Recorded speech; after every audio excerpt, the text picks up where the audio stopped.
El día de hoy vamos a darle paso a nuestro siguiente conferencista. Él es el doctor Jaime Valdés, hematoncólogo del Instituto Nacional de Cancerología. Doctor, muy buenas tardes, bienvenido. Bueno, este es un tema también interesante como todos los que han ustedes atendido el día de hoy. Y la verdad es un reto.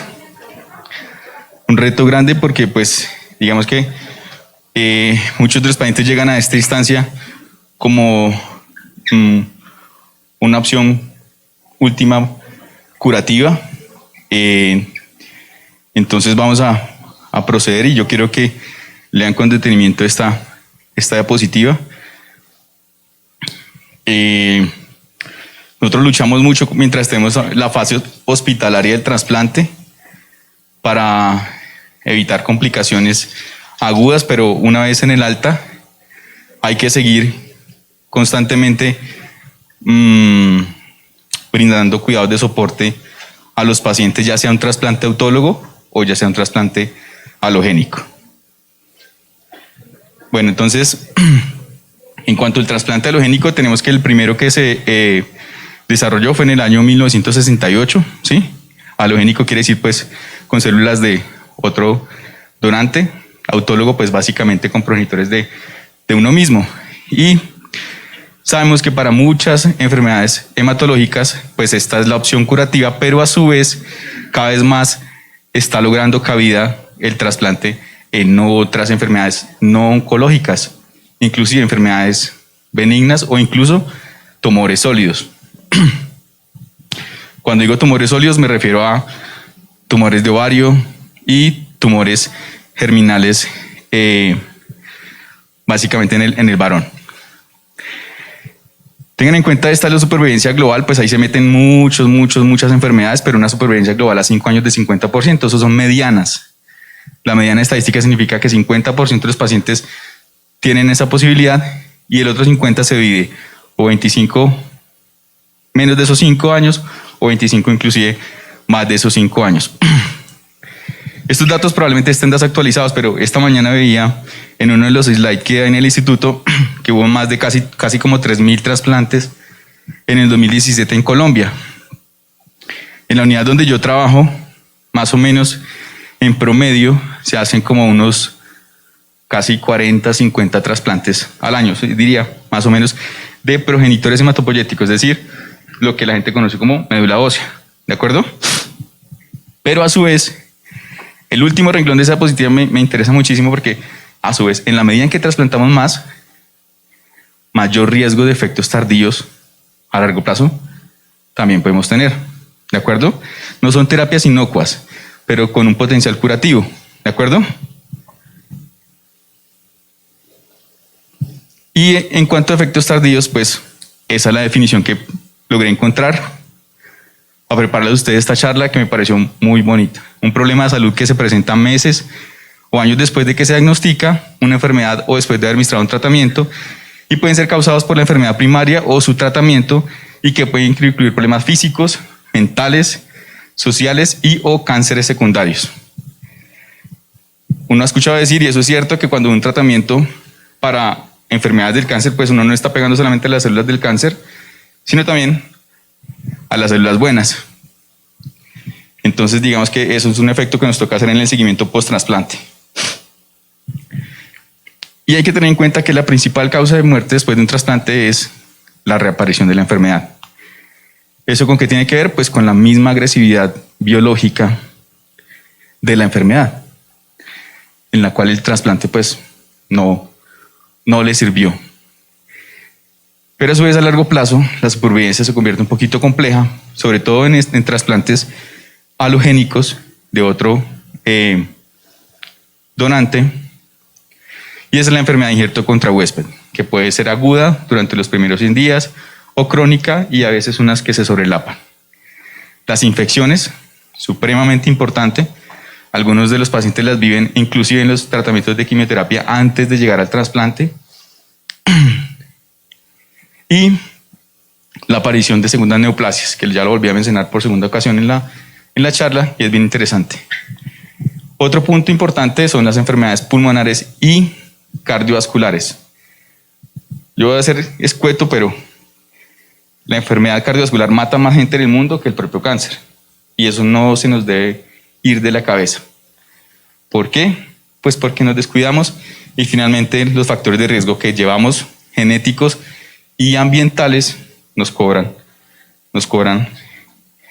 ese desenlace. Entonces, en los aspectos del cuidado post-trasplante está la parte de salud, que en general la vamos a tocar, dieta, ejercicio y salud mental. Dieta y ejercicio básicamente son algo que ya todos conocemos, inclusive sin ser pacientes oncológicos, que básicamente es bajas grasas, aumento del contenido de vegetales, idealmente disminuir el consumo de productos preparados, de embutidos, nitrosaminas. Eso no quiere decir que la carne pues roja sea mala, simplemente que las procesadas tienen un poquito de sustancias que aumentan el riesgo potencialmente, y eso ha habido mucha controversia. El ejercicio, 150 minutos a la semana, en la medida en que la condición de uno también se lo permita, y a su vez la salud mental, que son cosas de calidad de vida que uno a veces como médico deja a un lado, pero también es que como hematólogo no podemos con todo. Este manejo es multidisciplinario, ¿de acuerdo?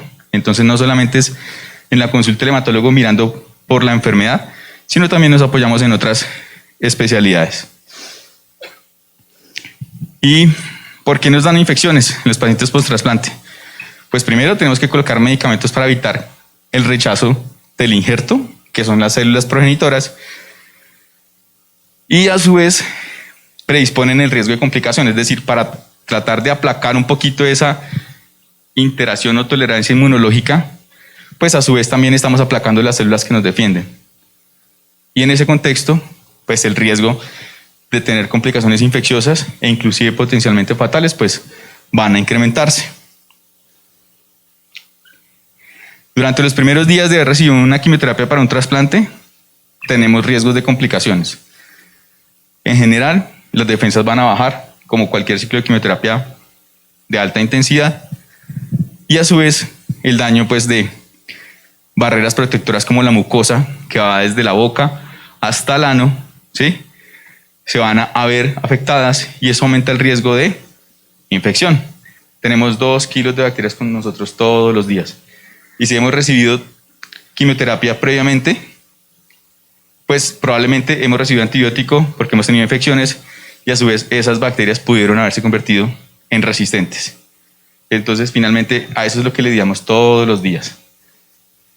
En la fase tardía, lo que les comentaba, para poder mantener esa interacción entre el injerto y el receptor, pues se utilizan los medicamentos que aumentan el riesgo de potenciales infecciones.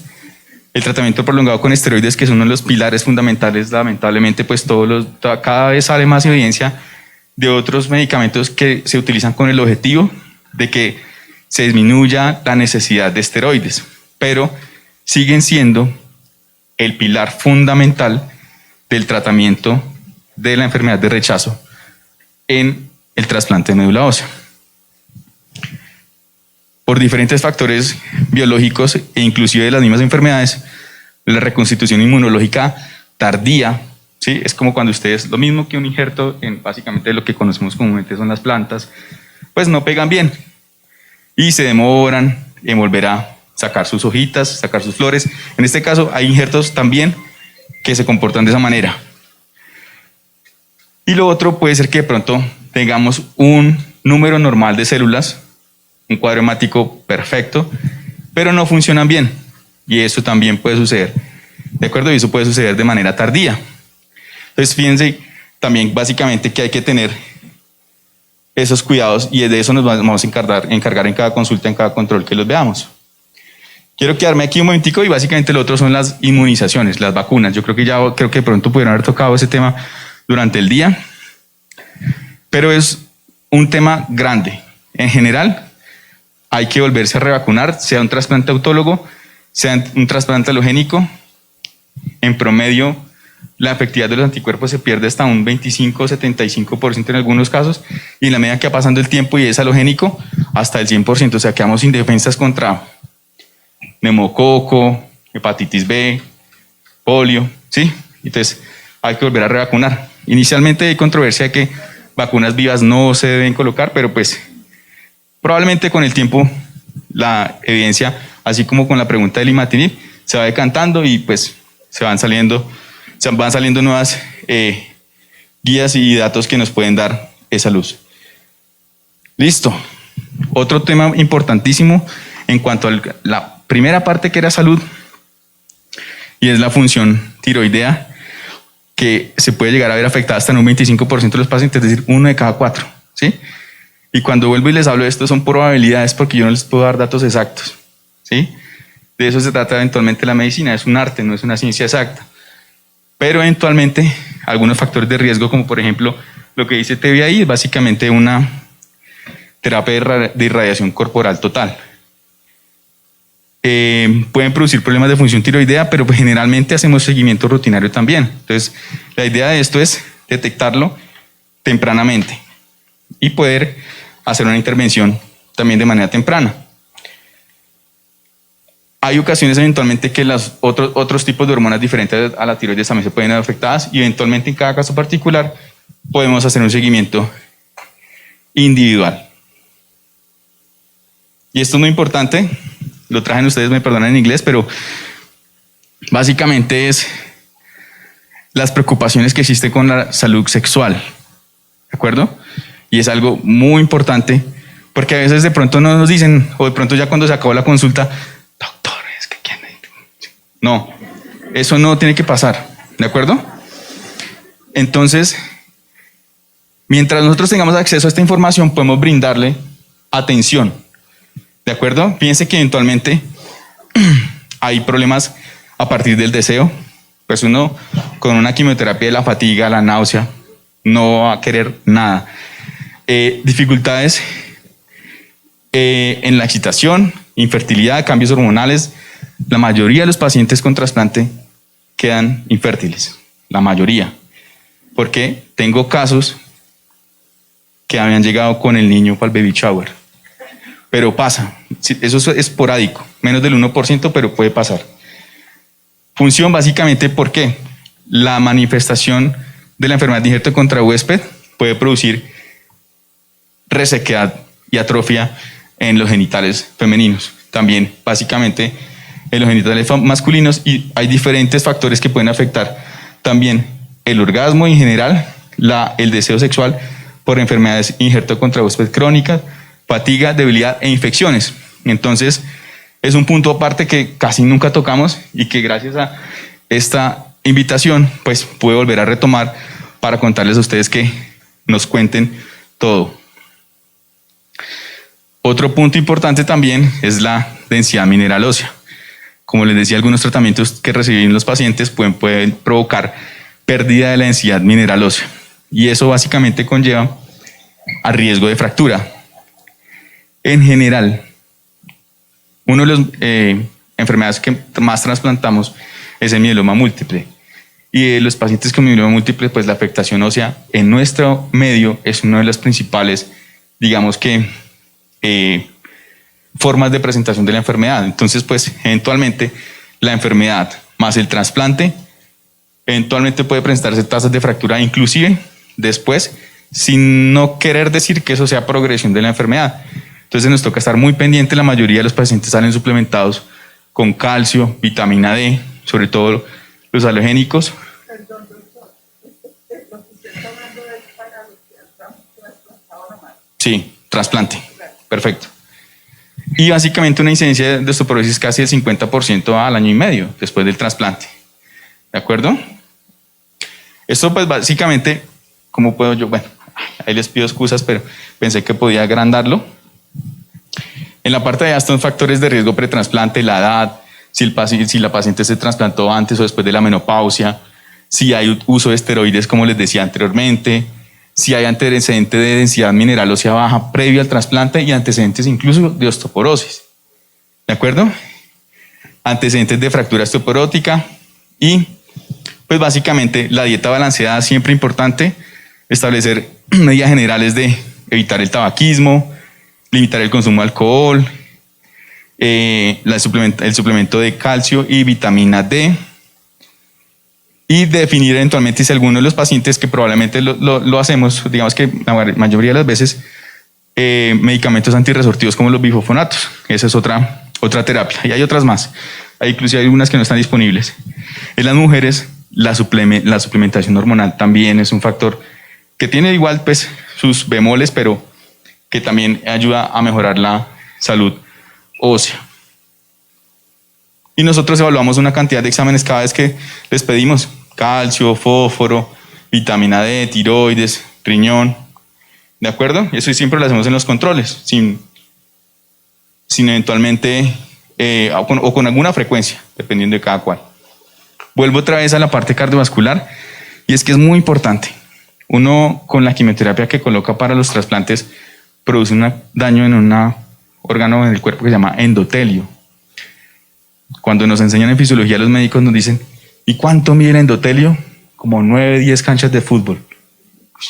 ¿Sí? En todos los vasitos del cuerpo hay un tapizado en las venas y en las arterias. Nosotros producimos un fenómeno inflamatorio a ese nivel, y eventualmente los triglicéridos, el azúcar, la obesidad, el sobrepeso, el tabaquismo, se convierten, como tanto en los pacientes no trasplantados y aún más en los trasplantados, en un caldito, ¿sí?, para generar eventualmente complicaciones. Y hay datos que lo demuestran eventualmente, que los pacientes trasplantados se infartan más, ¿sí? Les da más infarto, pues ¿por qué? Digamos que descuidamos eso. Y nuevamente, las mismas recomendaciones que le da el médico general desde la consulta de cuidado primario: ejercicio, disminución del consumo de alcohol, dieta balanceada y mantener el peso adecuado. En cuanto a la dieta, cada trasplante tiene, digamos que, algo muy particular, y las intervenciones de nutrición son importantes en cuanto a se hacen en la evaluación pre-trasplante y eventualmente en el seguimiento post-trasplante. ¿Por qué? Lo más importante es que coman balanceado, lo más importante es que no coman nada crudo, que no coman nada en la calle. Cada uno va a ser, digamos que, importante en algún tiempo específico, eso no va a ser para toda la vida, ¿sí? A veces me llegan: doctores, que me puedo comer una hamburguesa. Pues se lo pueden comer si están en la casa, ¿sí? Pero también dependiendo del tiempo del trasplante, ¿ya? Entonces, es importante eso. En cuanto a la función respiratoria, digamos que hacemos seguimiento también de la función pulmonar. Algunos de ustedes eventualmente, si algunos han estado trasplantados, hacemos evaluaciones de qué tanto volumen maneja el pulmón antes, inclusive después del trasplante, porque en el pulmón se puede haber afectado eventualmente el compromiso de la enfermedad de injerto contra huésped. Y muy importante, pues los que fuman, que dejen de hacerlo. ¿Listo? Eso tiene una frecuencia, no le hacemos todas las visitas y no los vamos a poner a soplar a cada consulta, pero básicamente es para que tengan en cuenta que también nosotros evaluamos ese aspecto. Muy importante el daño renal, inclusive los medicamentos de la quimioterapia, los medicamentos antibióticos, los medicamentos de la enfermedad de injerto contra huésped nos ayudan a favorecer el daño renal. Y nos toca estar muy pendiente, monitoreando, y básicamente tanto en los pacientes trasplantados como en los no trasplantados, manejar la presión arterial, evitar el consumo de analgésicos, sobre todo ibuprofeno, diclofenac, naproxen, pues porque a la larga, como no nos damos cuenta, están confiriendo un daño renal. Muchos de los pacientes que ingresan al trasplante tienen ya antecedentes de enfermedad renal crónica. El desarrollo de cánceres secundarios es frecuente sobre todo en los pacientes que tienen susceptibilidad genética, pero el riesgo global para desarrollar un cáncer sólido a 10 años es de 6% a los 10 años y 2 veces más en los pacientes trasplantados versus en la población general. Factores de riesgo por la enfermedad primaria: los hombres, haber recibido ese tipo de terapia de irradiación corporal total. No lo tenemos disponible en toda Colombia, pero eventualmente a futuro la podemos tener, porque pues eso también va como de la mano con el riesgo de recaída. El tipo de acondicionamiento del trasplante son quimioterapias, digamos que bastante fuertes, aplaciantes, significan que dejan barrido todas las células de la sangre, como si nos hubiera caído una bomba atómica, y quedamos sin células durante un buen tiempo hasta que nos rescata pues igual las celulitas del donante. ¿Listo? Y la predisposición genética. Hay que hacer siempre, no dejar de lado la citología vaginal, el cuidado de la piel, la protección solar. Vamos a hacer evaluar la función tiroidea, es muy importante. El examen odontológico después del trasplante y no dejar de mano la mamografía. Siempre estar pendiente de cánceres de tiroides, pulmón, cerebro y los básicamente prevenibles. Otro punto importante ya casi para terminar, las necesidades psicológicas insatisfechas en los supervivientes de cáncer llegan hasta en el 60%. O sea, 6 de cada 10 pacientes dicen, no me siento bien con mi calidad de vida que tengo actualmente. Recuerden, el trasplante tampoco es para todo el mundo, ¿sí? Algunos se quedan en la valoración del trasplante porque su cuerpo sabemos que aumenta el riesgo de mortalidad, mejor no trasplantar y que tengan su calidad de vida sin trasplante. Lo otro, básicamente durante el primer año del trasplante, la mayoría, 20%, fatiga, problemas de reintegración social, las finanzas y el empleo. Eso es supremamente frecuente. Esos son datos de encuestas. 33% preocupados por su futuro y por su, pues, digamos que desconocimiento a la larga de qué va a pasar con su enfermedad. El 92% preocupados por la disminución de los ingresos económicos y esto básicamente con efectos negativos en la calidad de vida hasta en el 40% de las veces. Entonces, básicamente, ¿para qué hacemos esto? Básicamente con intervenciones de educación, ejercicio, asesoramiento, terapia conductual y psicoterapia y otros factores que, pues, finalmente a lo largo de, digamos que de la charla probablemente se salen, pero que hay que tenerlo en cuenta, porque miren, los pacientes que se preocupan por calidad de vida, esas son las primeras principales causas de preocupación. Ansiedad, miedo, cansancio, problemas del sueño, dolor, problemas de alimentación o el apetito, ira, frustración, con problemas de concentración, algunos problemas de sudoración o inclusive sequedad